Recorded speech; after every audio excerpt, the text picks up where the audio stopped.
agenda. You guys can take a glance, but really I'm going to jump into it right now. I'm going to be talking about being the best version of yourself. I believe that being the best version of yourself could change a company, it could change the country, it could change your household, it could change your relationships, and it can change you by being the best version of yourself. So if we could talk about that today, and I could give you some takeaways. Is that something that'd be beneficial today, yes or no? Yes. Okay. Let's get started with it then. So the big question that you guys need to sit and ask yourself is, are you showing up as the best version of yourself? So the first thing to know is, what does the best version of myself look like? Has anybody ever thought about that before? Truly, have you thought about what does the best version of myself look like, sound like? How do they communicate? Do they show up on time? Do they show up late? All these different things. What's the best version of myself look like? So with that thought-provoking our discussion here, we're going to break into groups later in the discussion, but I'm going to have you guys do a little exercise. What do you guys see when you see this picture? Yeah. Somebody that doesn't know what to do. Maybe there might be a fight later that night. There might be a blackout or two. This is me at an age of 17 years old, 18 years old, something like that, where I can honestly say I was not the best version of myself. Back then I was more concerned with comfort. I was more concerned with fun. I was more concerned with what I wanted over what anybody else wanted. Didn't care what anybody else wanted. Even my parents, sadly enough, didn't care that they wanted me to be not on the streets and getting into trouble and all these kind of things. So, unfortunately, as many of you guys know, I spent a lot of years getting in significant trouble. You guys know, a lot of you know my whole story, getting kicked out of all the schools and getting arrested and losing everything, getting it, losing everything, getting it, because I couldn't figure out what the best version of myself really was. I was blinded by that. Has anybody been blinded at some point in your life, not sure what the best version of yourself?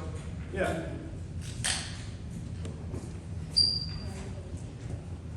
So, a lot of it has to do with mindset. And you guys hear me talk about that all the time, right? Mindset, you hear that a lot lately. But my mindset back then was, it's not my fault. I used to get arrested and sit in court and get really angry with the cop that pulled me over, or really angry with the judge that was sentencing me, because I didn't think it was my fault. I was at the wrong place at the wrong time. It was always somebody else's fault. Nothing ever works out for me. Having gotten kicked out of 5 schools and gotten arrested 26 times or so, you start to kind of believe that nothing works out for me. Yes? Yeah. And so I'm sure there's a lot of people in the room that have similar stories, yes? Yeah. Maybe not that extreme, but you've got some kind of fabric that's been woven over the years. I don't have a drinking problem. I believe that for many years. I don't have a problem with drinking. I just happen to get arrested when I drink.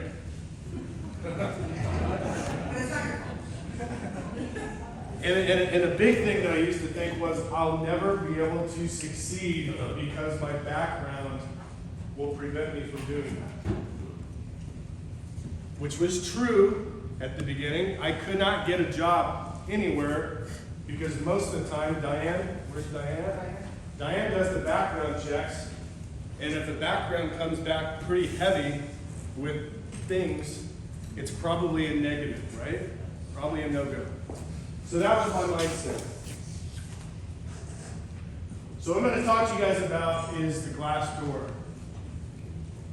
And the glass door is going to be something that you guys remember and think about as I walk you through this. So in 2006, I sat on my parents' couch with my wife, my parents in the room crying, like a little boy, crying because I was frustrated with my circumstances. I was frustrated with always having to face significant defeat, nothing ever working out for me, and I sat there and I cried. Earlier that week, I had interviewed with a mortgage company, Merit Financial. I interviewed with Adrian Webb, who's still a close friend of mine, and I dressed up really nice. I put a suit on. My Aunt Jane and Michelle took me to get a suit, so I looked the best that I could. I wore a tie, and I went there and I sold myself. It was going to be my first opportunity to really turn a leaf and try to have success in my life. I had a really good interview. It went really well. Adrian was really excited to bring me on board. He said, "Ben, the only thing I need to do is I need to talk to the president of the company, Tony, and get his blessing on it. But I'm super stoked, right? And we're going to do a background check and we're going to do all this stuff." So at that time, I was super, super excited about starting a new opportunity for myself. We were sitting on the couch, urgently awaiting that phone call, and the phone call sounded something like this. "Ben, I talked to Tony, and your interview was one of the best interviews I've done. Your passion, your confidence is exactly what we want in this company, but unfortunately, Tony said it's a no-go. And I wish you the best in your life." And that's why I started crying, because I was like, oh my God, this is just how my life is going to go. So the glass door, which I'm going to get to, is instead of crying and sulking and looking at how everything was working against me, I got dressed the next morning, I hopped in my car, and I drove to Merit Financial. I parked my car, I opened the big glass doors, and I walked in. I walked up the staircase to the foyer, and Tony's office was right in front of me. And I walked into Tony's office, I peeked through his window first, he was on a phone call, and I walked right in. I walked in and I sat down and I shut the door behind me. And he was on a phone call and he looked at me all weird, as you could suspect. And he said, "I gotta call you back." He didn't know who I was because he hadn't met me yet. But what I said is, I said, "Tony, you don't know me, but I interviewed with Adrian. And I said, I know you already made a decision, but I can guarantee you, if you hire me, I'll be your number one sales guy. I will show up early, I will leave late. I will outwork anybody in this company. I promise you, you've got to give me a shot." My first day at Merit Financial was the next week. I did go on to become one of the top producers at that company, and later wound up losing everything and filing bankruptcy and all that kind of stuff. But the point is, I want you guys to think about, what is your glass door? Because most people would have said, that's it, right? It's very seldom that you say, I don't accept that. I don't accept that I'm going to identify myself as somebody that just never gets it. But there was some serious work that I had to do to make sure that I didn't prove them right by them thinking that I'm irresponsible, that I'm going to show up late, that I'm not going to be accountable, and all these things. So, the glass door. My mindset, as I already stated, was I can't do this, all these different things. It's not going to work out. So a shift of the mindset had to occur in that moment where I can try a different strategy. I can put my clothes on, strap my shoes up, and I can go walk through that door and make it happen and take ownership of it. So as you're sitting in this room, some of you have very good mindsets, yes? Yes. Some of you aren't sure, yes? But at any given point, for most people, they just don't self-reflect to even think about what their mindset really is. You know the song Pink Floyd? Who likes Pink Floyd?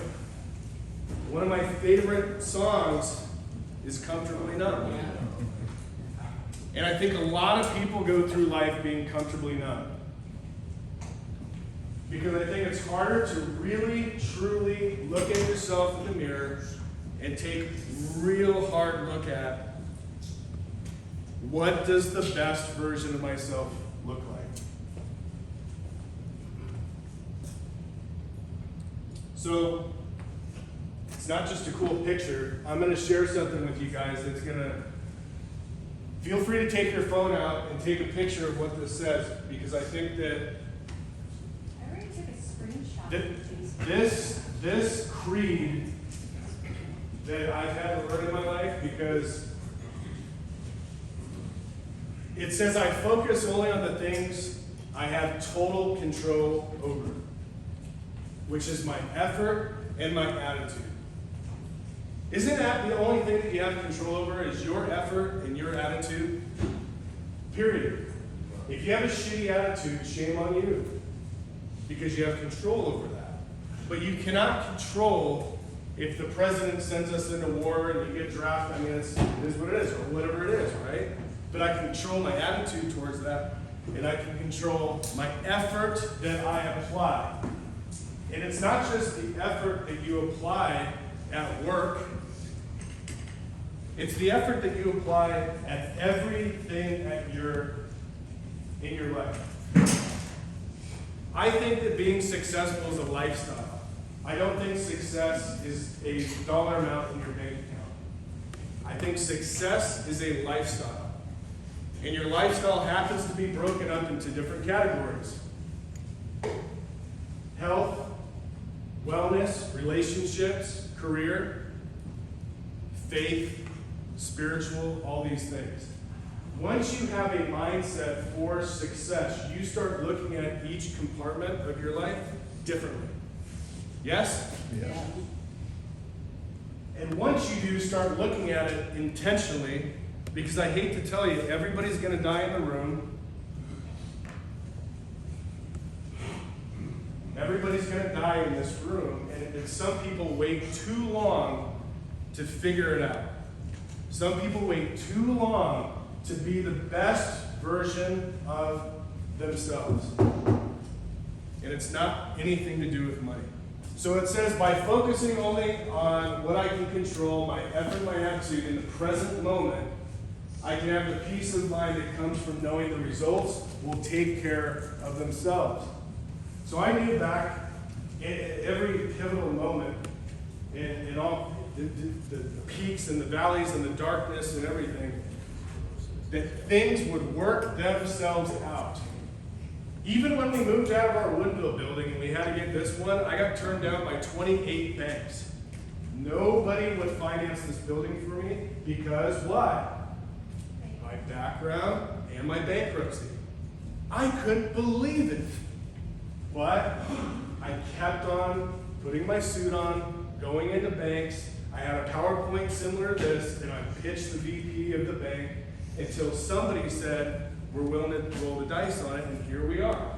So if I control my attitude and my effort, I can get anything that I want.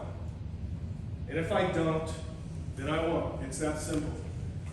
I will not lose myself in the past or worry about the future. I will only focus on the present. This is something that I read to myself very frequent at night. Because the last thing you want to do at night is go to bed worrying about the past, having anxiety about the future. You want to be right here in the present moment. Yeah? If I truly give my maximum effort to be the best that I can be today, and let me say that one more time, if I only focus on being the best I can today, I will be successful. Don't worry about tomorrow. What do they teach in the AA program? They say, don't worry about not drinking for the whole rest of your life. Worry about today. And if I worry about today, if I just show up on time today, I can be successful. If I just do my job to the best of my ability today, I can be successful. If I just read to my kid today before he goes to bed or she goes to bed, I can be successful. If I think in smaller compartments of time, I can be successful. And I hope that you guys can take a snapshot of this and remember how big of a statement this is. And it says the Surdi Creed. I think you should make this your creed. I think that you should make this your faith and your belief system that these things matter. How many people feel like this can help them right now at this point in their day, in their life, in their week, in their month and year? Okay, good. That's awesome. So, part of the exercise in self-reflection means, what glass door do you need to walk through? What glass door do you need to walk through? Where in your life currently, if you truly applied maximum effort, you guys have probably seen videos of me with a Bane oxygen thing on my face and I'm hurting. I've lost 30 pounds in the last, month and a half. I haven't drank, all these different things, right? But I was also trying to lose weight for years and years and years and years. You guys have heard me come up here and say that I'm going to quit smoking and quit drinking and all that shit. Well, because my standards weren't high enough. I wasn't ready to be the best version of myself yet. Has anybody ever felt that they're just not ready to be the best version? And the truth is, I don't know that you ever will be ready to be the best version of yourself. What you have to do is you've got to wake up and you've got to walk out to the cold shop. It's freezing cold. I'm just giving an analogy, sit on that bike seat and sweat your ass off. Or not. And it really is that simple. So where in your life currently, if you truly apply maximum effort and you gave it your absolute best, would you get the most traction? And if you get the most traction in a car, you're going to come off the line faster and you're probably going to win the race. So as you think about this, where would I get the most traction? I want you just, if we could, if you guys are okay with this, get into groups of like 5, maybe 6 people, and I want you to answer that question amongst your peer group of where in your life you get the most traction if you gave it maximum effort. Is that okay? So let's take the next 5 to 10 minutes, get into a group. I'm not going to count everybody off, just get into a group. Make sure